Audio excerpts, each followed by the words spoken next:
जय शनिदेव दोस्तों। आज का हमारा विषय कुंडली के खानों की माया। ये जो कुंडली के खाने हैं, इनसे ही आपको माया प्राप्त होती है, इनसे ही आपको सेहत की प्राप्ति होती है, इनसे ही आपको रोजगार मिलता है, जीविका इनसे ही चलती है आपकी। डिपेंड करता है कि आप क्या लेना चाहते हैं, और आपको किसी से कंसल्ट करने की भी ज़रूरत नहीं है। अपने आप इनसे जो कुछ चाहें ले सकते हैं। जैसे अगर आपको अच्छी सेहत की ज़रूरत है, शरीर की आवश्यकताएं हैं कि आपकी तबीयत अच्छी रहे, सेहत अच्छी रहे और आपको बीमारियां ना घेरें, तो खाना नंबर एक ये जो है, ये बंद मुट्ठी के खानों का एक प्रोमिनेंट, एक महत्वपूर्ण खाना है। अब बंद मुट्ठी के खानों की बात करूं तो खाना नंबर 1, 4, 7, 10 ये बंद मुट्ठी के खाने हैं, और ये बहुत ही इम्पोर्टेंट है आपकी ज़िंदगी के लिए, क्योंकि ये किस्मत के खाने हैं और ये वो खाने हैं जो बच्चा अपने साथ किस्मत लेके आता है। तो खाना नंबर 1, अगर आपको सेहत अच्छी चाहिए तो यहाँ पे सूर्य ऊंच होता है, तो आप ज़्यादा से ज़्यादा सूर्य की वस्तुएं खाना नंबर 1 में पहुँचाएँ। अब पहुँचाना कैसे है? शिफ्टिंग। अगर आप शिफ्टिंग से हाउस नंबर 1 में सूर्य की चीज़ें स्थापित करते हैं, अब स्थापित कैसे करनी है? खाना नंबर 1 क्या है? ईस्ट। तो सबसे ज़्यादा, मैं बार बार कह चुका हूँ कि सबसे ज़्यादा जो रोल प्ले करती है वो है मकान कुंडली। मकान कुंडली में आपके ग्रहों का अच्छा होना ये ज़्यादा जरूरी है।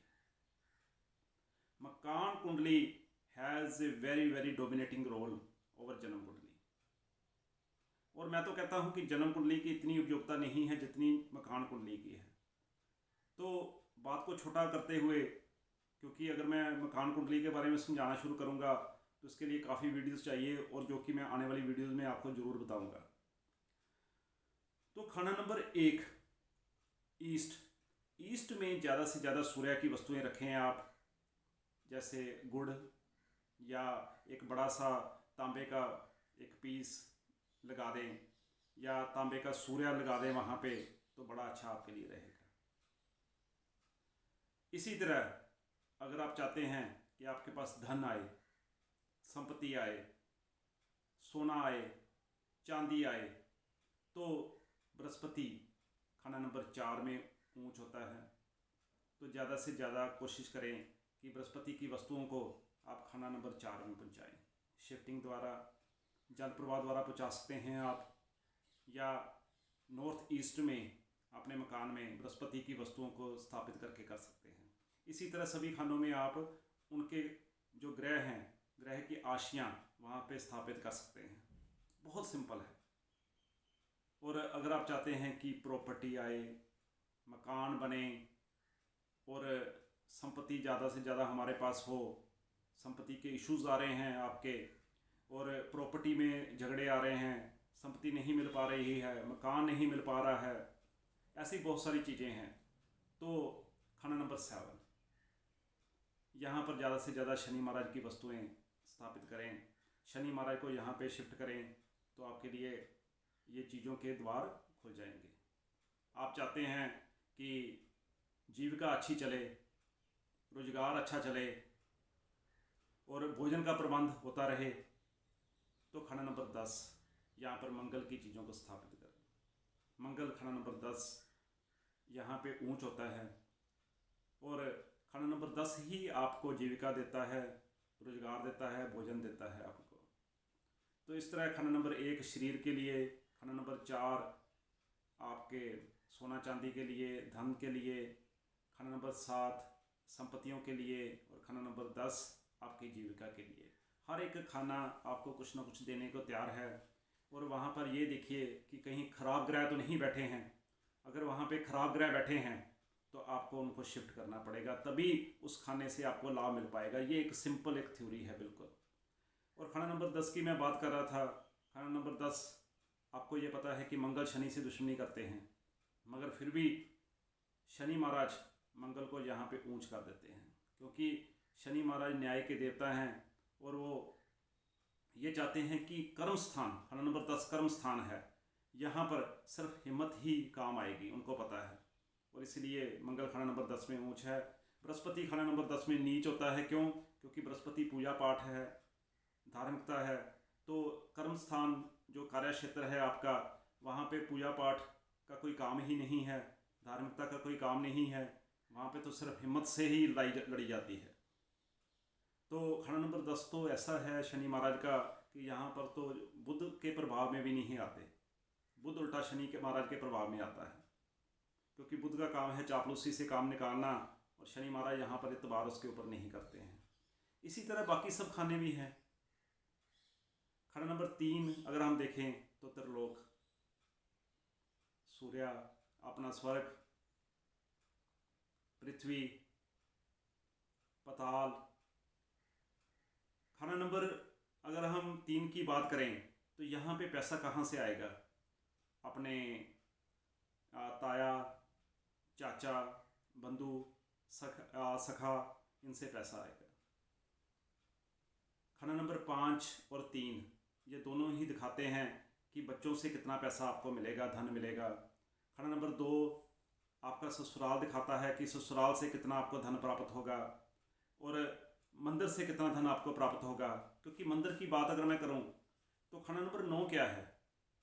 ये हमारा खाना दिखाता है कि हमें पैतृक संपत्ति कितनी मिलेगी, पूर्वजों से कितना धन मिलेगा। मगर खंड नंबर 9 की एक और बात बता दूं आपको मैं, खंड नंबर 9 वो धन है जो हमने पिछले जन्मों में लोगों को दिया, जो हमने कर्म किए, जो हमने कर्म कमाए, जो पिछले जन्मों में हमने लोगों को दिया, वो हमें खाना नंबर 9 में ट्रांसफ़र हुआ, और खाना नंबर 9 से वो 2 में जाएगा, और 2 से फिर हमें मिलेगा। तो ये खाना नंबर 2 की जो है माया है। खाना नंबर 9 आपका मरकज है, आपका केंद्र है कुंडली का। जितना केंद्र अच्छा होगा उतनी कुंडली आपकी अच्छी होगी। और ये हमने बार बार जाना है कि अगर केंद्र ही हमारा कमज़ोर है, हमारा कुंडली का पूरा जो सेंटर है वही कमज़ोर है, तो हमारी कुंडली की बुनियाद क्या होगी? तो इसीलिए तो हम कहते हैं कि बुध अगर खंड नंबर 9 में हो तो ये सारे के सारे ग्रहों को बांध लेता है, सारे ग्रहों को काम नहीं करने देता है। खंड नंबर 6 आपका पाताल है। खंड नंबर 12 आकाश है। सभी ग्रहों की माया है। आप सभी ग्रहों को देखिए तो सभी ग्रहों की माया है। कौन सा खाना आपको क्या देगा, कौन सा ग्रह आपको क्या देगा, इन सब की माया है। अगर हम उंगलियों की ही बात करें तो सबसे पहले हमारी फर्स्ट उंगली तर्जनी जिसको बोलते हैं, खाना नंबर किसको दिखाती है? हमारी 2 को। मध्यमा ये किस खाना को दिखाती है? खाना नंबर 11 को, उदास्य की, विराग्य की। अनामिका ये किस खाने को शो करती है? खंड नंबर 5 को। कनिष्ठा कौन सा खाना? खंड नंबर 8। सभी उंगलियां किसी न किसी खाने को इंडिकेट करती हैं। इसी तरह अगर हम ग्रहों की ही भाषा देखें तो जो हमारा मंगल ग्रह है, ये प्रकाशन से, प्रेस से आपको जितना पैसा मिलना है, जैसे आप किताबें छापते हैं तो कितना पैसा मिलना है आपको, और कहाँ तक आपको पैसा मिलेगा या नहीं मिलेगा, मंगल ग्रह उसके बारे में जानकारी देता है। बृहस्पति ग्रह पूजा पाठ का दिखाता है कि आपको पूजा पाठ से कितना धन मिल सकता है, एजुकेशन से कितना पैसा मिल सकता है, बृहस्पति ग्रह आपको इसके बारे में इंडिकेट करता है। शनि और मंगल ये आपको दिखाते हैं कि डॉक्टरी में जाने से फ़ायदा होगा या आयुर्वेद में आपको जाने से फ़ायदा होगा, कैसा आपको होगा, तो ये उनसे प्राप्त धन को दिखाता है। वीनस शुक्र ये दिखाता है कि कॉस्मेटिक्स का काम अगर आप खोलते हैं तो आपको कैसा पैसा मिलेगा। किराना जनरल स्टोर आपको खोलना चाहिए या नहीं खोलना चाहिए, डिपेंड करता है कि आपकी कुंडली में ये ग्रह कैसे हैं। और चंद्रमा आपको ज्योतिषी बनाता है। ये सारे आपको ग्रह बताते हैं कि कौन सा आपको काम करना चाहिए या कौन सा नहीं करना चाहिए। खाना नंबर 12, खाना नंबर 12 से कौन सा धन आपको मिलता है? जो दैवीय कृपा से हो। दैवीय कृपा कैसे? कि भगवान का आपको भजन करके, भगवान की भक्ति करके जो धन मिलना है, उनसे वहाँ से ट्रांसफ़र होना है ऊपर से, क्योंकि खंड नंबर 12 आकाश है। तो वहाँ से जो पैसा ट्रांसफ़र होना है, भगवान की प्राप्ति, भगवान की जो कृपा से होना है वो दिखाता है। खंड नंबर 12 आपको ये भी दिखाता है कि बेजान संपत्तियाँ बेच के आपको कैसा धन मिलेगा। बेजान संपत्तियाँ कैसे होती है, जो आपकी प्रॉपर्टीज़ हैं उनको बेच के कैसा पैसा मिलेगा वो दिखाता है। खंड नंबर 12 गुप्त स्रोतों से पैसा दिखाता है आपको। खंड नंबर 6 दिखाता है कि लड़का या लड़की के ससुराल से आपको कैसा पैसा मिलेगा, मामा वगैरह से पैसा मिलेगा या नहीं मिलेगा, ये दिखाता है। इस तरह हर एक खाने की कमाया है।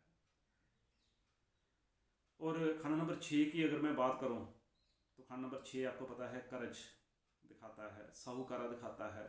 खंड नंबर 6 यहाँ पे अगर हम बात करें बुध और केतु की, तो बुध और केतु का रोल नहीं है कर्ज के मामले में, ब्याज के मामले में, जो पैसा है साहूकारा उसके मामले में बुध और केतु का रोल बिल्कुल भी नहीं है। इनके जो दोस्त हैं सूर्य, शुक्र और राहु, इनका बहुत बड़ा रोल है। अगर ये ग्रह यहाँ पर बैठे हैं तो कर्ज लेने में या कर्ज चुकता करने में आपको बड़ी आसानी होगी। और अगर इन दोनों के दुश्मन चंद्र और मंगल यहाँ पर बैठे हैं तो कर्ज लेने में और कर्ज देने में बड़ी मुश्किल होगी। बाकी जो पैसा आप लोगों को देते हैं ये डिपेंड करता है आपकी कुंडली में शुक्र और पापी ग्रह कैसे बैठे हैं। अगर शुक्र और पापी ग्रह अच्छे बैठे हैं तो पैसा आप देंगे भी और आपको रिकवरी भी होगी, आपको पैसा वापस भी आएगा। ये शुक्र और राहु और जो दूसरे पापी ग्रह हैं इनका बहुत रोल है पैसा वापस लेने में।